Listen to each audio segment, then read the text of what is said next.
India in the early 1970s was a nation grappling with immense challenges. The optimism of independence had given way to a sense of disillusionment. Economic stagnation, social unrest, and political instability had brought the country to a standstill. Indira Gandhi, then Prime Minister, faced a perfect storm of crises. Inflation soared, eroding the purchasing power of ordinary citizens. Unemployment was rampant, particularly among the youth, fueling frustration and anger. Adding to the turmoil, a series of protests and strikes paralyzed essential services. The opposition, sensing an opportunity, sought to capitalize on the unrest, often resorting to disruptive tactics that further exacerbated the situation. The very fabric of Indian democracy seemed to be unraveling. The nation was at a crossroads, teetering on the brink of chaos.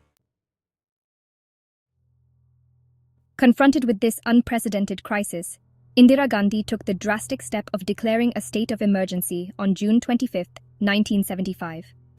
The decision, while controversial, was born out of a deep-seated conviction that extraordinary times called for extraordinary measures.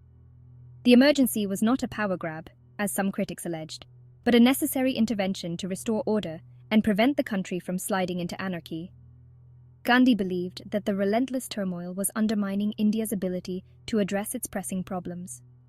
The constant disruptions, she argued, were hindering economic progress and preventing the government from implementing much-needed reforms. The emergency, she maintained, was essential to restoring stability and creating an environment conducive to growth and development. The decision to impose emergency was not taken lightly. It was a calculated risk aimed at averting what Gandhi perceived as a greater danger: the collapse of law and order and the disintegration of the Indian state. The emergency, in her view, was a bitter pill that India had to swallow to cure itself of a potentially fatal disease. The declaration of emergency was made under Article 352 of the Indian Constitution. This article empowers the President to proclaim a state of emergency if India's security is threatened by war, external aggression, or armed rebellion.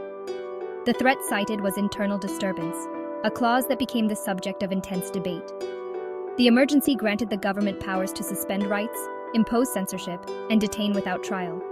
These measures aimed to prevent activities that could worsen the situation. The government argued these restrictions were temporary and necessary to restore normalcy. The judiciary played a role in shaping the legal landscape of the emergency. Courts heard numerous cases challenging the government's actions during this period. Section 4. The Silver Linings: Order, Progress, and Growth.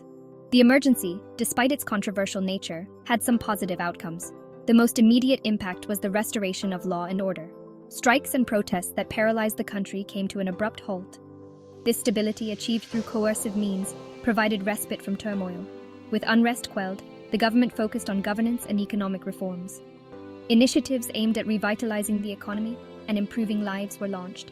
The government also cracked down on corruption and tax evasion. These efforts resulted in increased revenue collection and a more efficient bureaucracy. Section 5. A Lasting Legacy: Shaping Modern India.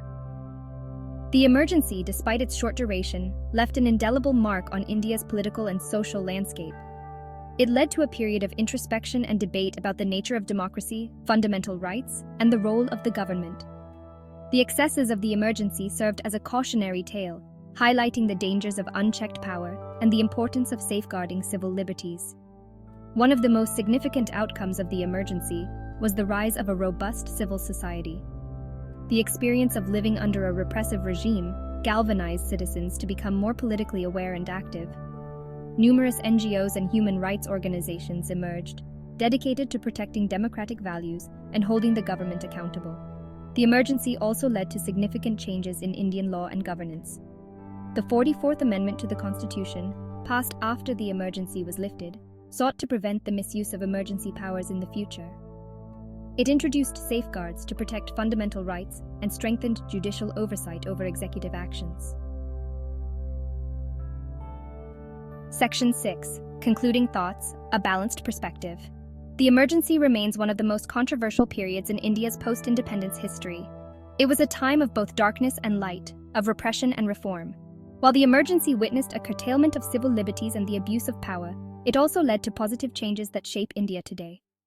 acknowledge both the negative and positive aspects of this complex period. The emergency reminds us of democracy's fragility and the need to safeguard it. It should inspire us to strive for a more just and equitable society, where the rights of all citizens are protected and the government is accountable. The emergency was a watershed moment in India's journey. It forced the nation to confront its demons and emerge stronger. The lessons learned continue to guide India in the 21st century.